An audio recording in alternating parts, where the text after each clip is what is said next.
break another heart, you're gonna tell another lie.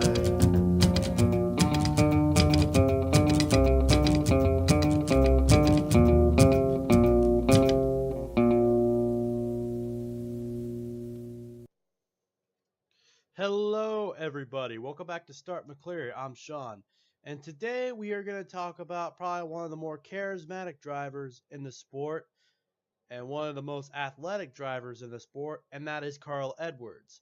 We're going to talk about his stat, talk about his career, talk about how he made it to the Cup, talk about all of his success he had and what he does after he wins, and all that good stuff. So let's get started.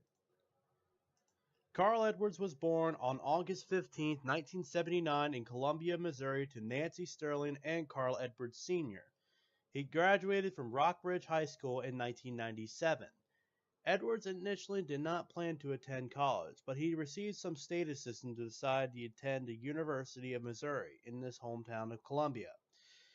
After 3 semesters of studying engineering, Edwards decided that the university attendance was not working and decided that he wanted to pursue a career in racing. Prior to becoming a full-time driver, Edwards was a substitute teacher while pursuing his racing career. Edwards started his NASCAR career in 2002, competing in 7 NASCAR Craftsman Truck Series events for MB Motorsports. His best finish in the races was 8th at Kansas Speedway. He ran one Busch race for Boost Motorsport, finishing 38th at Gateway. However, Jack Roush saw his stats and he was impressed enough that Edwards got promoted to a full-time ride uh, in 2003 for the Truck Series, driving the number 99 Ford F-150.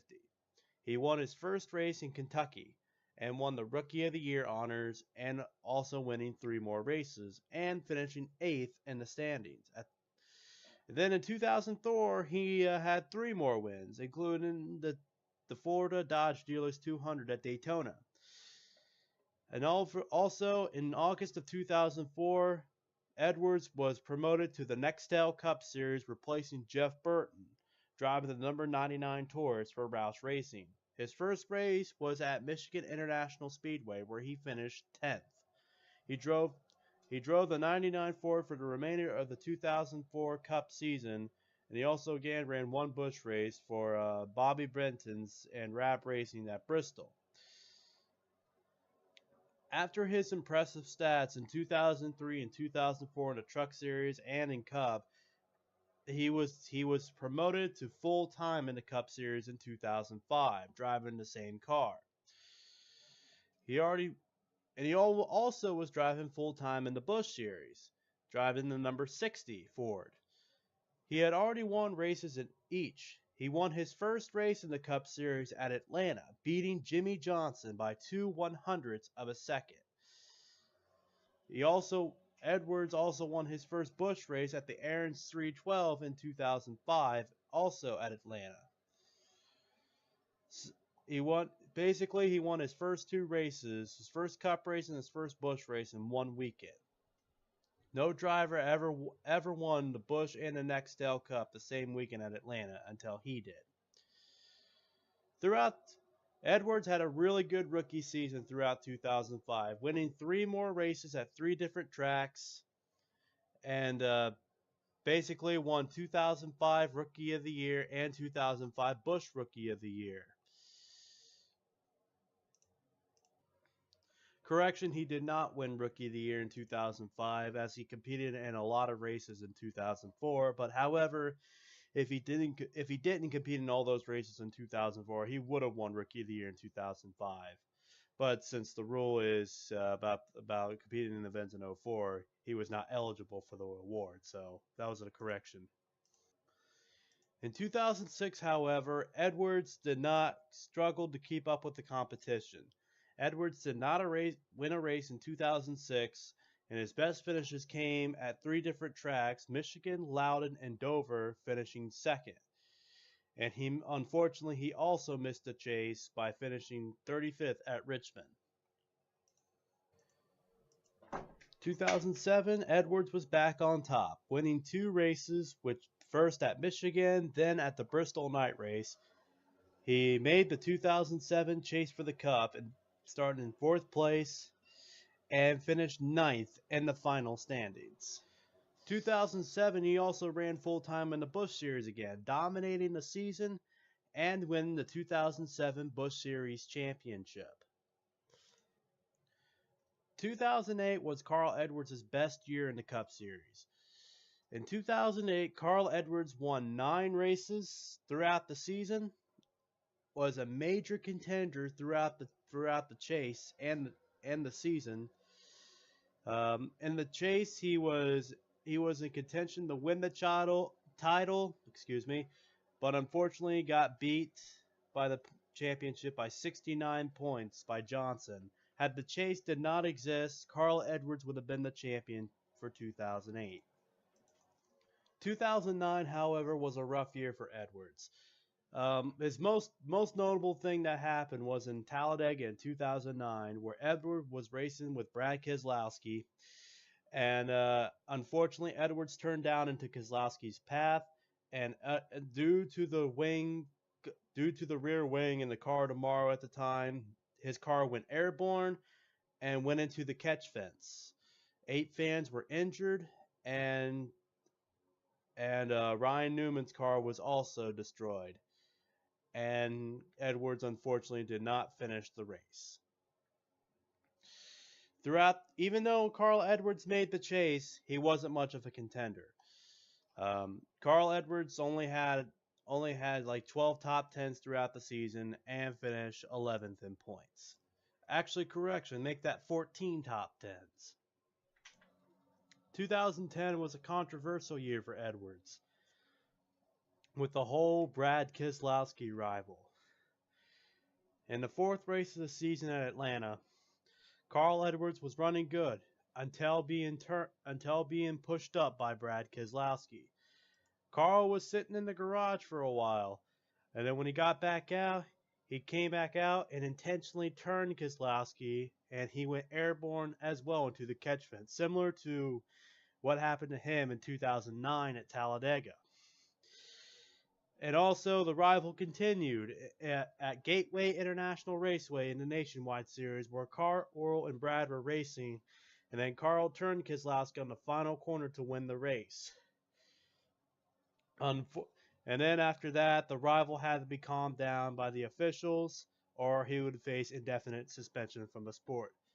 Despite this, he did win the final 2 races of the 2010 season, his first win since 2008 at Homestead, and made the chase and finishing 4th in the standings. 2011 was probably one of the most heartbreaking years for Edwards.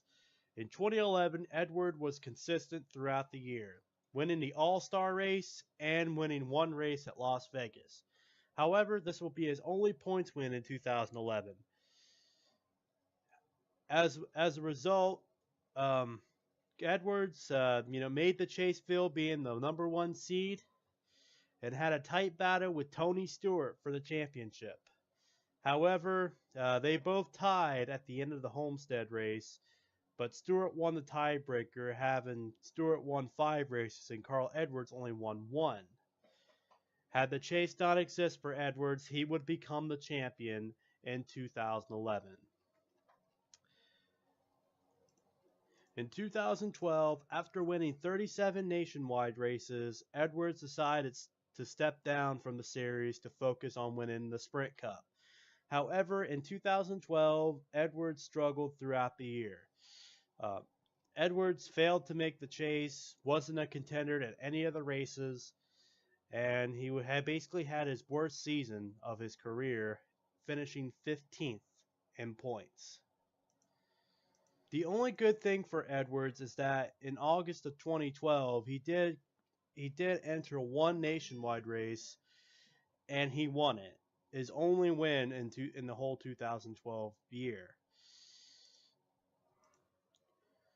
2013, he was back on top again, winning 2 races at Phoenix and Richmond, and and he did finish 13th in the standings, but he did make the chase because of the whole Spingate deal that year.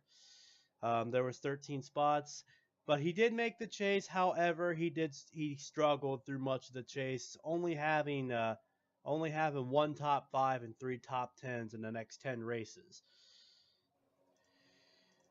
2014 was his last year in the 99 car for Roush Fenway Racing, at this time where Roush began his struggles in his career.